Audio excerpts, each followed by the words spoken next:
Team ने किया सब्जी मंडी का निरीक्षण। सोशल डिस्टेंस की पालना नहीं करने पर काटे संचालकों की चालान। राजकीय चिकित्सालय में मनाया पहली नर्स फ्लोरेंस नाइटिंगेल का जन्मदिन। जिला प्रभारी मंत्री ने वीसी के माध्यम से ली अधिकारियों की बैठक। सभी अधिकारी रहे मौजूद। कोविड-19 को लेकर समीक्षा। कोविड-19 वैक्सीनेशन 18 से 44 वर्ष तक के नागरिकों को रजिस्ट्रेशन शुरू। अब खबरें विस्तार से।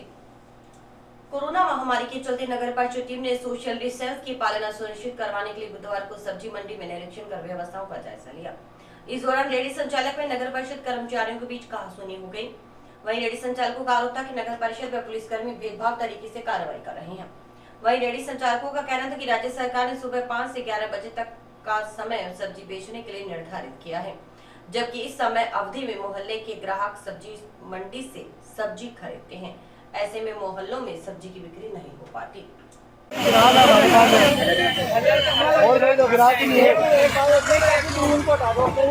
हमारे पास आ रहे हैं, 11 बजे तक 11 बजे तक, तो उसके बाद कोई ग्राहक नहीं होता।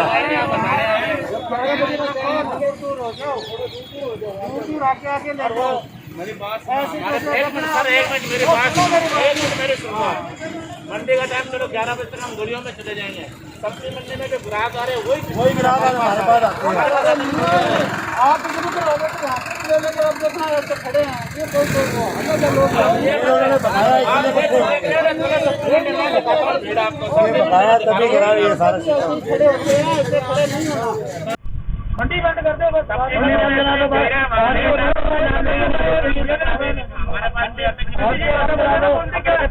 यहाँ पे खा देंगे सब्जी मंडी में कल आगे।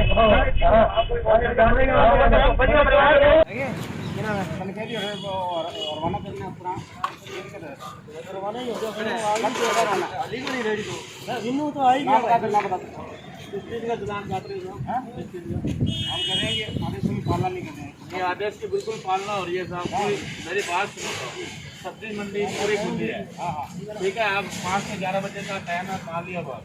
सब्जी मंडी पूरी खुली है साहब, पालना तो वो भी नहीं कर रहे साहब, वो नहीं कर रहे सब्जी मंडी। आप यहाँ से लिया और रवाना हो, तो वो रेडी बड़े वो उनको तो जगह मिल रही है, हमें भी जगह दे दो, हम रवाना हो जाएंगे।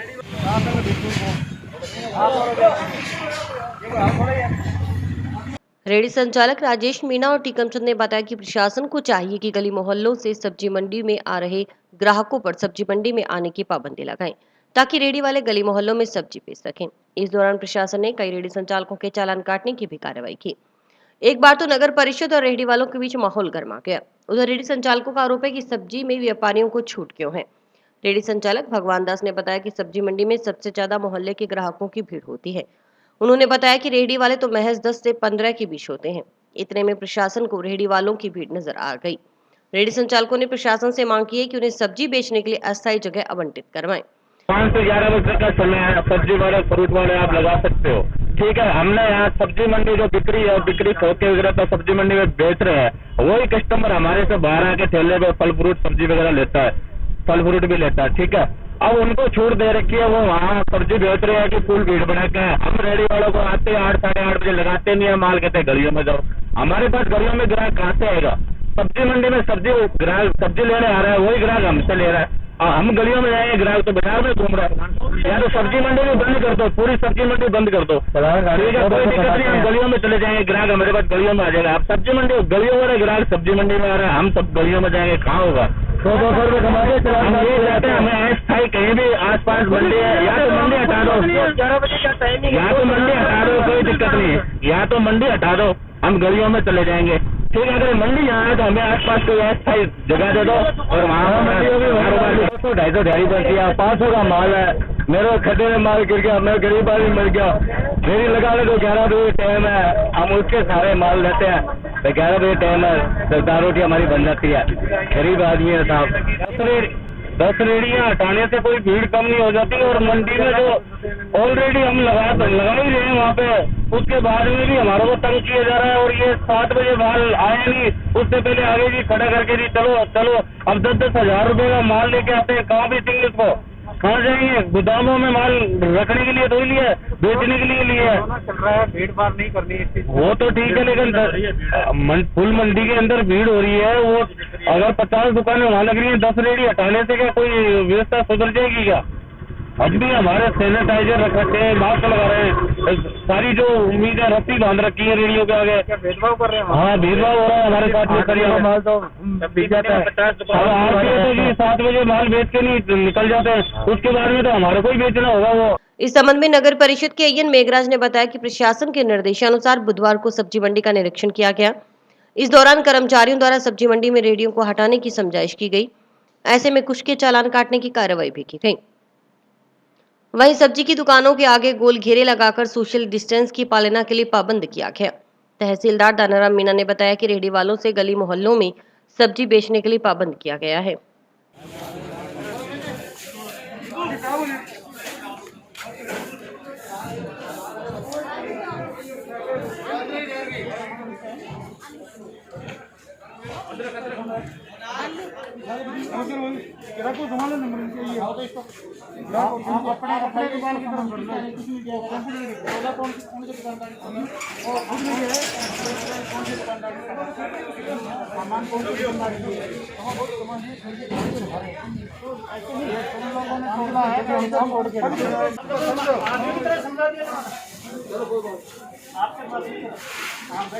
उधर वाला भी आपका ही है क्या?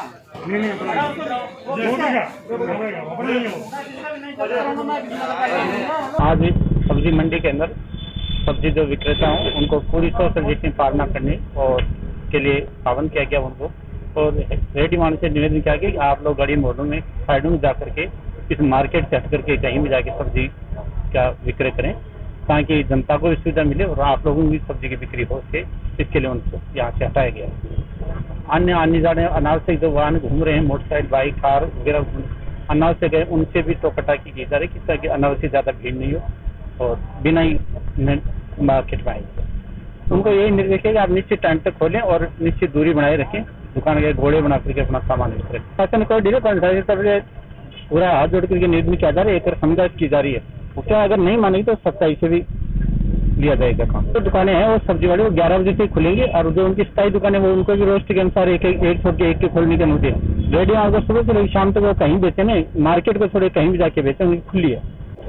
कोविड-19 की गाइड की पालना के लिए लॉकडाउन गवर्नमेंट ने लगाया हुआ है। उसके लिए प्रशासनिक अधिकारियों के दिशा निर्देश के अनुसार श्रीमान तहसीलदार जी महोदय के साथ में नगर पालिका नगर परिषद के अधिकारियों कर्मचारियों द्वारा इनकी पालना सुनिश्चित करवाई जा रही है, जिसके लिए सब्जी मंडी के एरिया के अंदर रेहड़ियों को एक जगह जो एकत्रित थी उनको हटवाया गया, उनको गली मोहल्लों में जाके बेचने के लिए प्रेरित किया गया तथा जो सब्जी की दुकानें थी उनके आगे वो गोल चक्कर लगा के तथा सब्जियों को जो बाहर उन्होंने रख रखी थी उसको अंदर रख के बेचने के लिए पाबंद किया गया। उसके लिए सख्ताई भी दिखाई गई, कुछ एक चालान भी किए गए तथा बेवजह जो लोग घूम रहे हैं उनसे पूछताछ करके उनके ऊपर भी कार्रवाई की जा रही है, समझाइश की जा रही है। अपील यही करना चाहते हैं कि ज़्यादा से ज़्यादा लोग हैं, पब्लिक है, वो अवेयरनेस हो और समझें इस बात को भी बहुत ज़्यादा कोरोना बहुत ज़्यादा फैल रहा है तथा जितना अपने घर में रहकर इससे बचाव कर सकते हैं उससे ज़्यादा बड़ी अच्छा कोई उपाय नहीं होगा। राजकीय जिला अस्पताल में बुधवार को पहली नर्स फ्लोरेंस नाइटिंगेल का जन्मदिन उत्साहपूर्वक मनाया गया। वक्ताओं ने बताया कि इस दिन को फ्लोरेंस नाइटिंगेल के जन्मदिन की याद में मनाया जाता है। उन्होंने बताया कि नर्सिंग को एक सम्मानजनक पेशा बनाने का श्रेय फ्लोरेंस नाइटिंगेल को ही जाता है। इस मौके पर डॉक्टर ने बताया कि जन्मदिन के उपलक्ष्य में नर्सिंग डे मनाया गया है। उन्होंने बताया कि 11 सूत्री मांग पत्र सरकार के पास लंबित है, इसके लिए 3 दिनों से काली पट्टी बांधकर विरोध प्रकट किया जा रहा है। उन्होंने बताया कि आज के दिन 1 घंटे अतिरिक्त कार्य कर सरकार को चेताया गया। संगठन के पूर्व जिलाध्यक्ष गुगन अंसार ने बताया कि पिछले 25 वर्षों से सरकार को अपनी मांगों के संबंध में विभिन्न मंचों और कार्यक्रमों के माध्यम से अवगत करवाया जा चुका है, लेकिन सरकार की तरफ से कोई संतोषजनक पहल नहीं की गई। इससे नर्सिंग समुदाय में रोष व्याप्त है। मांगों पर कार्रवाई न करने के खिलाफ आंदोलन करने का निर्णय लिया गया। उपस्थित सभी नर्सिंग भाई बहनों को आपकी शुभकामनाएं। आज के दिन फ्लोरेंस नाइटिंगेल का जन्म हुआ था। इनकी प्रेरणा से इस समाज का गठन हुआ है। इनकी प्रेरणा ये है कि संकट की घड़ी में ज़्यादा से ज़्यादा मानव सेवा की जाए। अपना तन मन सब कुछ मानव सेवा में अर्पित करने वाले हमारी फ्लोरेंस नाइटिंगेल को मैं सलाम करता हूँ और अपने सभी भाई बहनों से निवेदन करता हूँ कि इसको इनकी प्रेरणा को ध्यान में रखते हुए अपना सर्वश्रेष्ठ जन सेवा में लगाने का आपसे अनुरोध करता हूँ। इसलिए आपको सभी को शुभकामनाएं। और एक ही संदेश है सभी के लिए, अपने जो ये शुल्क अभी चल रही है इसमें अपने वो सभी को मिलजुल कर कार्य करना चाहिए। उसका आप लोग अच्छा कार्य कर रहे हैं, इसको कंटिन्यू करते रहें, जिससे जिसका भी जो काम है वो अपनी ईमानदारी से काम करें। आज फ्लोरेंस नाइटिंगेल के जन्म शताब्दी उपलक्ष्य में हमने नर्सिंग डे मनाया है और सभी साथियों से गुजारिश की है कि मानव सेवा में हम तत्पर रहेंगे, लेकिन सरकार के विरुद्ध जो हमारा आंदोलन है, जो हमारा मांग पत्र सरकार के पास वंचित है, हम निवेदन करना चाहेंगे कि वो ज़्यादा से जल्दी उस मांग पत्र पर अविलंब कार्रवाई करें। इसके लिए हमें 3 दिन से ये प्रोग्राम चला रखा है, काली पट्टी बांध के हम प्रदर्शन कर रहे हैं। आज के दिन 1 घंटे अतिरिक्त कार्य कर हम सरकार को आगाह करना चाहते हैं कि हमारी मांगों पर जल्दी से जल्दी कार्रवाई करें, अन्यथा हमें आगे से कोई और मजबूरन सख्त कदम नहीं उठाना पड़े। हड़ताल को देखते हुए आज हम इनसे ये प्रेरणा लेते हैं कि हमारे सभी नर्सिंग स्टाफ आज कम तादाद में इनके जन्मदिन पे उपस्थित हुए हैं और इनकी प्रेरणा से ही हम अपनी जो ड्यूटियाँ निभा रहे हैं। कोरोना काल में सब ड्यूटियाँ छोड़ भी नहीं सकते, इसलिए हम 5-10 जनों को आकर ही आज अपने नाइटिंगेल फ्लोरेंस को याद किया है और उनके जन्मदिन की सबको मुबारकबाद। कोविड-19 के तहत बनाए गए केंद्र पर पुलिस प्रशासन की ओर से ओपीडी के लिए व्यवस्था की गई। इस मौके पर पुलिसकर्मियों ने जांच करवाने आ रहे रोगियों को दूरी बनाए रखने और कोविड-19 की पालना करवाने आदि की अपील की। वहीं डॉक्टर कर्णी धर्मशाला सहित अन्य जगहों पर मरीजों की जांच कर रहे हैं। इस मौके पर पुलिसकर्मियों का भी काफी सहयोग रहा। सीएम के निर्देशानुसार कोरोना महामारी की जीती हुई जंग कहीं हार न जाए, इसी उद्देश्य को लेकर नगर परिषद की ओर से प्रत्येक वार्ड में कोरोना महामारी की जागरूकता को लेकर 25 ऑटो रिक्शा को रवाना किया गया। नगर परिषद आयुक्त पूजा शर्मा ने बताया कि सीएम के निर्देशानुसार प्रत्येक वार्ड में आमजन को कोरोना महामारी से जागरूक करने के लिए ऑटो रिक्शा रवाना किए गए हैं। ये ऑटो रिक्शा हर वार्ड में आमजन को कोरोना से बचाव के उपाय को लेकर जागरूक करेंगे। उन्होंने बताया कि इस मौके पर जागरूकता रैली का आयोजन भी किया गया। इस दौरान दमकल कार्यालय का निरीक्षण किया गया। सभी कर्मचारियों की उपस्थिति देखी गई।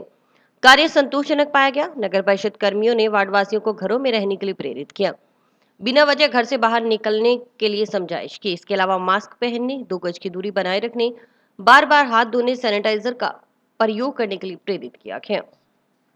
सभी घर में होने वाली लॉकडाउन का सख्ती से पालन करें। आपकी सुविधा के लिए खाद्य सामग्री, किराना आदि सरकार द्वारा निर्धारित समय तक खुले रहेंगे, पर इस सुविधा का अनुचित लाभ न लें। लॉकडाउन की सख्त पालना आपकी सुरक्षा में महत्वपूर्ण है।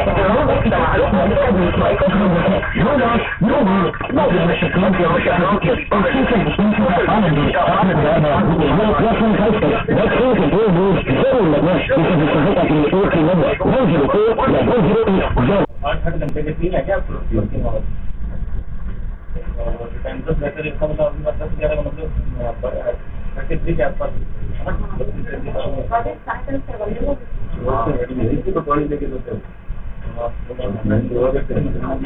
जैसा कि सीएम साहब का संदेश है कि कोरोना से जीती हुई जंग कहीं हम हार ना जाएं, इसलिए प्रत्येक सावधानी का हमें ध्यान रखना है।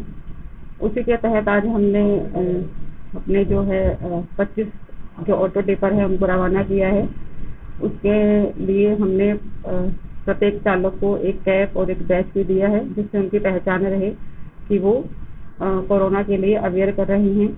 प्रत्येक वार्ड में उनकी अलग अलग ड्यूटीज लगाई गई है, ताकि जन जन तक ये संदेश पहुँचे कि वे अपने आप को सुरक्षित रखें, बिना किसी आवश्यक कार्य के बाहर ना निकलें, हाथ धोएं, मास्क पहने, भीड़ में जाने से बचें और बिना किसी आवश्यक कार्य के बाहर ना निकलें। आज जो है जो रैली निकाली गई है वो दमकल के पास से ही निकाली गई थी, इसलिए फिर आज दमकल कार्यालय का निरीक्षण किया गया।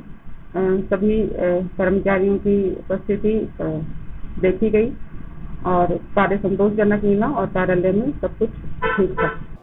जिला प्रभारी मंत्री बीडी कल्ला ने बुधवार को वीसी के माध्यम से अधिकारियों की बैठक लेकर कोविड-19 की समीक्षा की। वीसी में सभी अधिकारियों ने शिरकत की। कलेक्टर ने बताया कि जिला अस्पताल में गंभीर रोगियों की संख्या लगातार बढ़ रही है। इसके लिए श्री गौशाला समिति में भी रोगियों के रहने की व्यवस्था की गई है। रोगियों के ठहरने और भोजन की निःशुल्क व्यवस्था सेवा समिति की ओर से की गई है। साथ ही पैरामेडिकल स्टाफ भी व्यवस्था की गई है। आज जिले के प्रभारी मंत्री महोदय श्री बी.डी. कल्ला जी ने सुबह 11:30 बजे से वीडियो कॉन्फ्रेंसिंग के माध्यम से जिले की समीक्षा करी, जिसमें पुलिस अधीक्षक महोदय के साथ साथ में जिले के जिला स्तरीय अधिकारीगण भी उपस्थित रहे।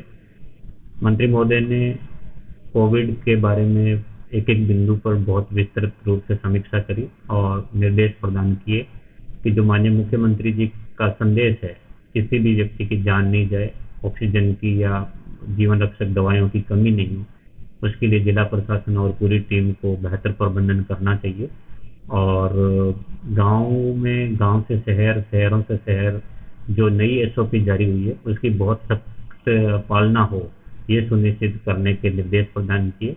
साथ साथ ही माननीय मंत्री महोदय ने पेयजल, बिजली और अन्य विभिन्न फ्लैगशिप योजनाओं, 15 सूत्री कार्यक्रम, 20 सूत्री कार्यक्रम, इनकी भी समीक्षा की तथा निर्देश प्रदान किए कि जैसे ही लॉकडाउन की समाप्ति हो तब तक विभिन्न विभाग अपनी जन कल्याणकारी योजनाओं के संदर्भ में तैयारी कर लें और लॉकडाउन के पश्चात अधिकतम लोगों को इन जन कल्याणकारी योजनाओं का फायदा पहुंचाए।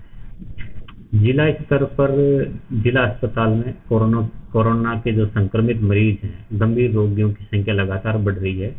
इसी के मद्देनजर हमने श्री गौशाला सेवा समिति, जिन्होंने स्वयं आगे आकर के अपना परिसर देने की घोषणा की, वहां पर हमने स्टाफ की ड्यूटी लगा दी और लगभग 40 बेड अभी तैयार हैं। कल जो 335 ऑक्सीजन कंसंट्रेटर हमें श्री प्रीतपाल सिंह जी सिद्धू भामाशाह से मिले थे, उनके वो हमने 25 ऑक्सीजन कंसंट्रेटर भी इस कोविड केयर सेंटर में लगा दिए हैं। हमने अनुरोध किया है कि जिन कोविड संक्रमितों का सेचुरेशन 85% से 90 से ऊपर है, वो लोग अगर यहाँ आना चाहे उनको यहाँ एडमिट कर सकते हैं, या ऐसे परिवार जिनमें रहने की जगह कम है, दूसरे लोग संक्रमित हो सकते हैं, ऐसे व्यक्ति भी यहाँ आकर के रह सकते हैं।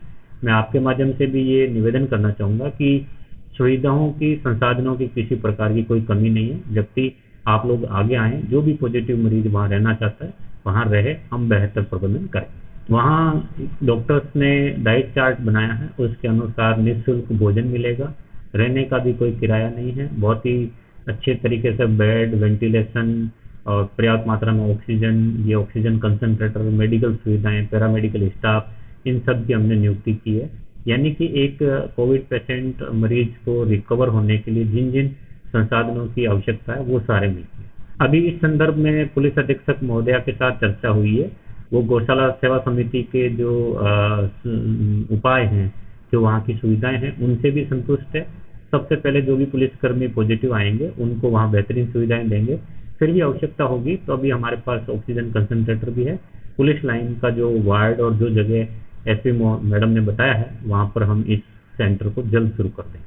एसपी प्रीति जैन ने बताया कि प्रभारी मंत्री ने समीक्षात्मक बैठक में जिले में कानून व्यवस्था आदि पर चर्चा की। उन्होंने बताया कि कोविड-19 के दौरान कानून व्यवस्था पर विशेष ध्यान दिया जाए। इसके साथ ही उपखंड स्तर तथा जिला मुख्यालय की व्यवस्थाओं तथा पुलिस द्वारा की गई कार्रवाई के बारे में फीडबैक लिया। एसपी प्रीति जैन ने बताया कि लॉकडाउन की पालना को लेकर पुलिस प्रशासन रात दिन मेहनत कर रहा है। उन्होंने बताया कि गत दिनों की तुलना वर्तमान में लोग ज्यादा से ज्यादा मास्क का उपयोग कर रहे हैं। उन्होंने बताया कि इससे पहले बिना मास्क घूम रहे 281 लोगों को पुलिस ने क्वारंटाइन किया है। इसके लिए पुलिस लगातार कार्रवाई कर रही है। 83 लोगों को अब तक हम इंस्टीट्यूशनली क्वारंटाइन कर चुके हैं। इसमें हम मुख्य रूप से लेकिन इस बात का ध्यान रखते हैं कि क्योंकि हर व्यक्ति जो इंस्टीट्यूशनल क्वारंटाइन में है वहाँ भी लंबे समय तक रखना उसकी खुद की सेफ्टी के लिए बेहतर नहीं है, तो हम उसको इंस्टीट्यूशनल क्वारंटाइन करने के साथ साथ करवाते हैं कि आप क्योंकि फालतू घूमते हुए पाए गए हैं तो आने वाले 14 दिन तक आप अपने आप को किसी भी रूप में आप बाहर घूमते हुए नहीं पाए जाने चाहिए। पाए गए तो आपके खिलाफ विधिक कार्रवाई की जाएगी। इसको हम इंश्योर करते हैं। वर्तमान में अभी तो 10 तारीख के बाद से तो स्थितियाँ और भी ज़्यादा इम्प्रूवमेंट होता था, वो उसमें से काफ़ी इम्प्रूवमेंट हुआ है। लेकिन इसके अलावा जो सब्जी मंडी सुबह 6 से 11 के बीच में उसको भी हमने प्रयास किया है कि 2 हिस्सों में बांट दें। तो सब्जी मंडी को सिटी से बाहर लेके जाने की बात हुई है और जो लोकल सब्जी मंडी है उसमें भी हमने उस जगह की परिस्थिति के अनुसार उसमें ऑड इवन फार्मूले के अनुसार कि आधी दुकानें एक दिन खोले, आधी दुकानें एक दिन खोले, ताकि बाजार में भीड़भाड़ नहीं हो। कुछ जगहों पर लोगों के द्वारा वायलेशन की खबर आ रही है, उसमें हम सख्त से सख्त कार्रवाई कर रहे हैं ताकि इस तरह का वायलेशन भविष्य में वापस रिपीट नहीं किया जाए। प्रभारी मंत्री महोदय द्वारा आज की जो समीक्षात्मक बैठक की गई उसमें विशेष रूप से जन अनुशासन पखवाड़े में प्रशासन द्वारा, पुलिस द्वारा क्या कार्रवाई की जा रही है, क्या मेडिकल सुविधाएं उपलब्ध करवाई गई हैं, वर्तमान में ऑक्सीजन की उपलब्धता और पेशेंट जो उपखंड वाइज क्या क्या कितनी है, प्रत्येक जगह क्या स्थिति है, और पुलिस के द्वारा जन अनुशासन पखवाड़े में कितनी कार्रवाइयाँ की गई हैं, किस प्रकार से एनफोर्समेंट किया गया है और कहीं भीड़भाड़ ना हो, उसके लिए व्यवस्था की गई, इसके बारे में पूर्ण जानकारी प्राप्त की गई। जो प्रगति रिपोर्ट हमारे द्वारा माननीय मंत्री महोदय को बताई गई उसमें उन्होंने संतोष जाहिर किया और आगे भी और बेहतर काम करने के लिए उनके द्वारा निर्देशित किया गया। जो भी गत दिनों में अवहेलना की संख्या काफी कम हुई है, ये हम भी देख रहे हैं। लगातार ज्यादा से ज्यादा लोग जो है वो मास्क लगाए हुए, अब पहले की बजाय क्योंकि जिस तरह से कोविड का संक्रमण हुआ है, लोगों में भी भय व्याप्त हुआ है, तो और बहुत ही बेहतर तरीके से एनफोर्समेंट किया गया, जिसके परिणाम स्वरूप लोग मास्क ज्यादा से ज्यादा संख्या में लगा रहे हैं। जो इधर उधर बिना काम के घूमते व्यक्ति पाए जाते हैं, गत दिनों में जो 19 अप्रैल से जन अनुशासन पखवाड़ा प्रारंभ हुआ उसके बाद से अब तक 283 लोगों को इंस्टीट्यूशनली जिले में क्वारंटाइन किया गया है और उन्हें जो एग्जीक्यूटिव मजिस्ट्रेट है उनके माध्यम से पाबंद किया गया है कि वो आने वाले समय में 14 दिन तक अपने घर से बिना किसी कारण के घूमते हुए नहीं पाए जाएं। तो हम निरंतर प्रयास करेंगे कि जो लोग फालतू घूमे उनके खिलाफ सख्त से सख्त कार्रवाई करें, उनके MVF के तहत कार्रवाई, सोशल डिस्टेंसिंग, मास्क एनफोर्समेंट के तहत कार्रवाई, राष्ट्रीय महामारी अध्यादेश के तहत आवश्यक मुकदमा दर्ज करना और इस तरह की कार्रवाइयों के माध्यम से लोगों को निरंतर लॉकडाउन की पालना के लिए प्रेरित किया जा रहा है। इसके साथ ही एक जो नवाचार अभी आज ही हम लोगों ने प्लान किया है कि आने वाले समय में जो हमारे ग्राम रक्षक हैं, जो पुलिस मित्र हैं, स्काउट गाइड के बच्चे हैं, उन सभी का सहयोग लेते हुए, हम ग्राम पंचायतों का सहयोग लेते हुए प्रत्येक ग्राम में जहाँ तक संभव हो सके एक गांव से दूसरे गांव के मूवमेंट को कर्टेल करने का पूरा प्रयास करें और प्रत्येक गांव में एक तरह से जो ग्राम रक्षक दल की भांति वो लोग वहाँ उपस्थित हों और लोगों के मूवमेंट को उनको समझाइश करें कि इस तरीके का मूवमेंट नहीं करना है। इसके आने वाले समय में प्रयास करें। कोरोना महामारी से बचाव के लिए 18 से 44 साल तक की उम्र के लोगों को कोविड-19 वैक्सीनेशन के लिए अपना ऑनलाइन रजिस्ट्रेशन करवाना अनिवार्य होगा। यह रजिस्ट्रेशन शुरू हो गया है। ऑनलाइन रजिस्ट्रेशन करवाए बिना लाभार्थी को कोविड-19 वैक्सीनेशन नहीं लगेगी। COIEC मनीष शर्मा ने बताया कि 18 से 44 साल तक की उम्र के लोगों को कोरोना वैक्सीन के लिए सबसे पहले रजिस्ट्रेशन कर अपॉइंटमेंट बुक करना होगा। इसके लिए आपको covid.gov.in पोर्टल पर आरोग्य सेतु ऐप पर जाकर रजिस्ट्रेशन करना होगा। आरोग्य सेतु ऐप पर आपको कोविन का डैशबोर्ड दिखेगा। वहां क्लिक करने के बाद आपको लॉगिन रजिस्टर पर टैप करना होगा। इसके बाद आपको अपने 10 अंकों वाले मोबाइल नंबर को डालना होगा। आपके उस नंबर पर OTP आएगा, जिसे एंटर करने से आपका मोबाइल नंबर वेरीफाई हो जाएगा। इसके बाद रजिस्ट्रेशन प्रक्रिया का दूसरा चरण शुरू होगा। आपको आधार, पैन, ड्राइविंग लाइसेंस जैसी फोटो ID कार्ड में से किसी एक को चुनना होगा। आपको अपना नाम, जन्मतिथि, जेंडर जैसे कुछ बेसिक डिटेल भरनी होंगी। आप अधिकतम 4 और लाभार्थियों को उसी मोबाइल नंबर से जोड़ सकते हैं। आप जैसे ही अपना पिन कोड डालेंगे, आपके सामने वैक्सीनेशन सेंटरों की लिस्ट खुल जाएगी। आप जहां वैक्सीन लगवाना चाहते हैं उसे चुन सकते हैं। सरकार द्वारा वैक्सीनेशन के लिए निर्धारित वैक्सीनेशन डेट और टाइमिंग की जानकारी आपको मिल जाएगी। 45 साल से अधिक उम्र के लोगों के लिए ऑन साइट रजिस्ट्रेशन का विकल्प पहले की तरह मौजूद रहेगा। CMHO डॉक्टर नवनीत शर्मा ने बताया कि जिले को 5 और कंस्ट्रेटर मिले हैं। यह जिले के लिए गौरव की बात है। उन्होंने बताया कि मंगलवार को भामाशाह की ओर से जिले को 335 ऑक्सीजन की मशीनें उपलब्ध हुई थी, जिसमें से 100 जिला अस्पताल को भेज दी गई हैं। वहीं कुछ ब्लॉक स्तर पर भी उपलब्ध करवा दी गई हैं। अभी हमारी जयपुर गाड़ी गई थी, RMSCL से हमें 15 ऑक्सीजन कंसंट्रेटर और मिले हैं। तो माननीय जिला कलेक्टर महोदय के निर्देशानुसार हम 5 ऑक्सीजन कंसंट्रेटर अभी रावतसर और 5 कंसंट्रेटर भादरा अभी भिजवा रहे हैं आज की तारीख में। राज्य सरकार से RMSCL से प्राप्त हुआ हमें, राज्य सरकार ने खरीद के हमें 15 ऑक्सीजन कंसंट्रेटर हनुमानगढ़ को दिए हैं। हॉस्पिटल में जो जिस हिसाब से कल हमें 330 प्राप्त हुए थे, उसमें से हमने 100 जिला अस्पताल को दे दिए थे, जो कि जाते ही उसी दिन उन्होंने मरीजों को सुविधा देना शुरू कर दिया था। और इसके बाद में सभी ब्लॉक्स पे भी हमने वितरित कर दिए हैं, जो मरीजों को तुरंत प्रभाव से उनको फंक्शनिंग करके मरीजों को उसकी सुविधा दी जा रही है। बेमौसम बारिश और अंदर से हुए कम चमक के गेहूं को MSP पर निर्धारित छूट के अनुसार खरीद केंद्रों पर खरीद करने के निर्देश कलेक्टर नथमल ने दिए हैं। कलेक्टर ने बताया कि रबी विपणन वर्ष 2021-22 के अंतर्गत भारत सरकार द्वारा जिले में न्यूनतम समर्थन मूल्य पर गेहूं खरीद हेतु यूनिफॉर्म स्पेसिफिकेशन में छूट प्रदान की गई है। लिहाजा जिले की समस्त खरीद केंद्रों पर संबंधित खरीद एजेंसियां भारत सरकार द्वारा प्रदान की गई छूट के अनुसार आगामी खरीद जारी रखें। गौरतलब है कि मुख्यमंत्री अशोक गहलोत के निर्देश पर कोविड महामारी से उत्पन्न विशेष परिस्थितियों में किसानों को राहत प्रदान किए जाने के लिए केंद्र सरकार से पत्राचार कर बेमौसम बारिश और अंधड़ के कारण प्रभावित हनुमानगढ़, श्रीगंगानगर और कोटा जिलों में गेहूं खरीद हेतु निर्धारित मापदंडों में छूट चाही गई। इस संबंध में भारत सरकार द्वारा गठित टीम द्वारा प्रभावित जिलों में गेहूं फसल के खरीद सैंपल लेकर जांच की गई। सरकार द्वारा जांच उपरांत समर्थन मूल्य पर गेहूं खरीद हेतु निर्धारित मापदंडों के अनुसार छूट प्रदान की गई, जिसके कारण प्रदेश के गेहूं उत्पादक काश्तकारों को काफी राहत मिलेगी।